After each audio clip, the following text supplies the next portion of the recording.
Hi, I'm Fidel Felino, chef owner of Giannina's in Woodbury, New Jersey.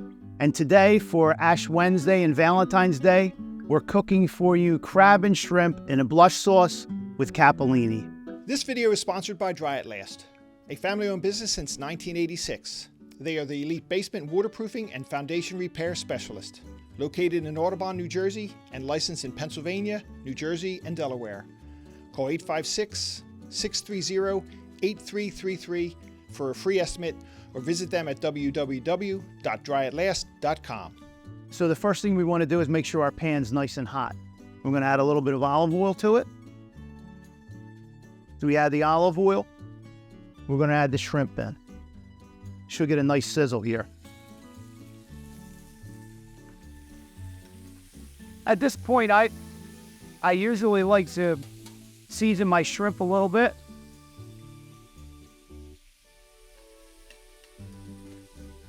From there, when your shrimp are about halfway cooked, I start flipping them, and then I like to add the garlic at this point so it doesn't burn.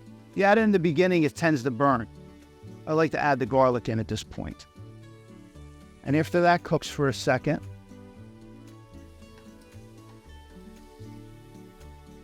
I like to add just a little pinch of pepper flakes, red pepper flakes. Okay? Let that cook. As the shrimp's almost cooked, and you start to see the pan and the garlic starting to turn brown, a little bit golden brown, then we're going to deglaze with the wine. Okay?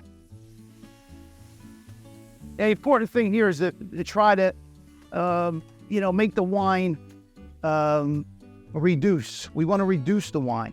We don't want it to taste, like wine in the dish. So we want to cook that down. We'll wait a few minutes here, maybe 1 minute, until that wine's cooked down a little bit. I don't put my crab meat in now because I like the crab meat at the end. At this point, we're going to add in just a little bit of chicken base. Or you can use seafood base if you have it. Okay? And we keep cooking. Make sure our heat's way up. It's important at that point that the shrimp wasn't all the way cooked because we're going to continue to cook this dish. And the shrimp's got to have a little bit of room to cook. And we add our tomato passata or tomato sauce.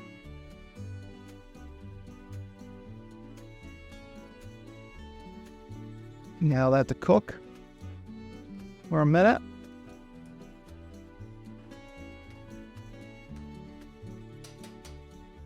And then we're going to add our heavy cream. Okay.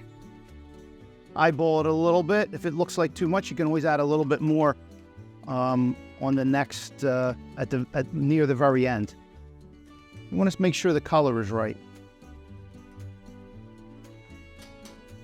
All right, then we're going to continue to cook this.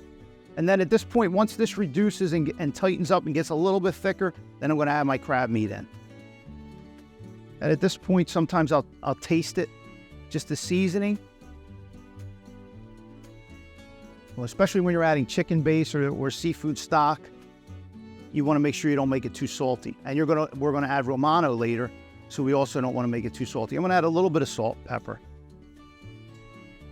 We also have the red pepper flake in there, so you don't want too much. All right, now it's reduced a little bit. I'm going to add the crab meat in.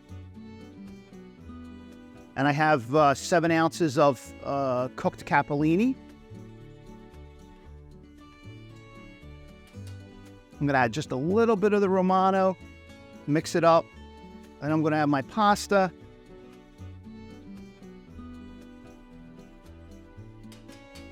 Actually, I'm going to add a little bit of butter before I do that. Just at the very end here, I'm going to add a little bit of butter.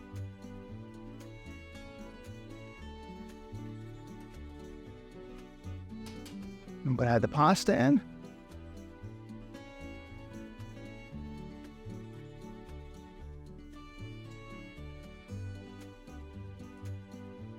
At this point, you can kind of give it the old sauté flip if you want. And then I like a little bit more Romano. I like it cheesy.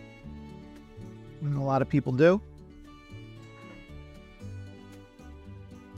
and a little bit of fresh basil. Mix it up. And there you have it, lickety split. That's shrimp and crab in a blush sauce with capellini.